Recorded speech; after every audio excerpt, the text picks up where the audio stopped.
بسم اللہ الحمد للہ والصلاة والسلام علی رسول اللہ۔ السلام علیکم ورحمۃ اللہ وبرکاتہ۔ ایک بے مثال کانفرنس خطۂ پیر پنچال میں قسط نمبر 7، ٹھیک 8:30 بجے صبح کانفرنس کی ابتدا ہوئی۔ یہ تیسری اور آخری نشست تھی اور مسجد جامع انور اور مدرسے کے احاطے کے بیچوں بیچ تلاوت کلام پاک کی مشہور کن آواز نے فضائے بسیط میں ایک روحانی ارتعاش اسپریچول ریئیکشن پیدا کیا۔ پھر نعت رسول مقبول صلی اللہ علیہ وسلم کی نغمہ سرائی نے سونے پر سہاگا کا کام کیا۔ صحافت و سیاست اور مدارس و خانقاہ اور سماجی و فلاحی تنظیموں سے وابستہ حضرات نے بہت ہی مختصر وقت میں کانفرنس کے حوالے سے بہت ہی مفید باتیں کہی ہیں۔ ان کا خلاصہ بڑے ادب کے ساتھ یوں گوش گزار کراتا ہوں۔ حضرت مفتی فیض الوحید صاحب رحمہ اللہ کی شخصیت علم و عرفان، عمل و اخلاص اور ایثار و انفاق کے حوالے سے ایک مثالی شخصیت تھی۔ تفسیر و حدیث اور سیرت پر آپ کی گہری نظر تھی۔ گوجری زبان میں تفسیر بنام فیض المنان اور اسی زبان میں سیرت پر سراج منیرہ نامی کتاب، مختلف حیثیتوں سے یہ آپ کی شاہکار تصنیفی خدمات ہیں۔ درس و تدریس کی لائن سے آپ ایک کامیاب استاذ، تصوف سلوک کے حوالے سے ایک بامراد مرشد، علماء کرام کی جماعت میں آپ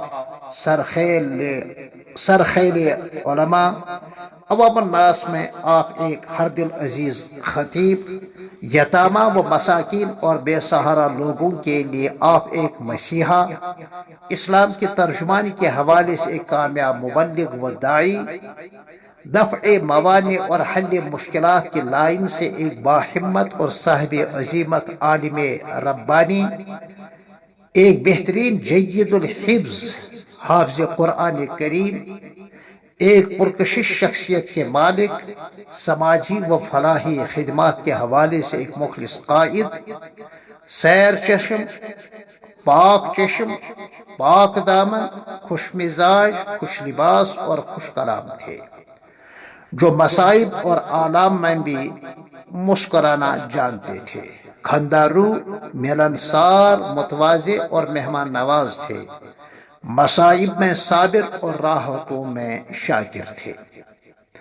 ڈاکٹر اقبال کے ایک شاہین صفت نوجوان تھے، ترجمان اہل السنہ والجماعہ یعنی مسلک دیوبند کے ترجمان تھے، وسیع المشرب اور نظر تھے، عقید توحید و اتباع سنت میں راسخ اور ٹھوس تھے، ساتھ ہی ساتھ احترام سلف صالحین و بزرگان دین و اولیاء کرام اور تقلید کے ساتھ ساتھ تحقیق کے داعی تھے۔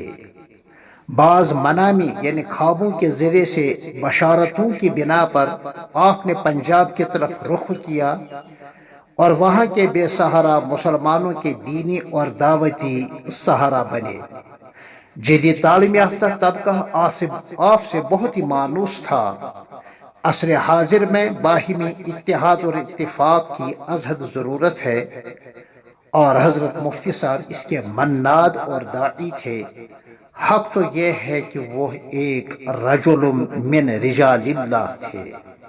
پھر آپ سے ملتے ہیں انشاءاللہ تعالی قسط نمبر 8 میں اسی عنوان کے تحت۔ اب تک کے لیے السلام علیکم ورحمۃ اللہ وبرکاتہ۔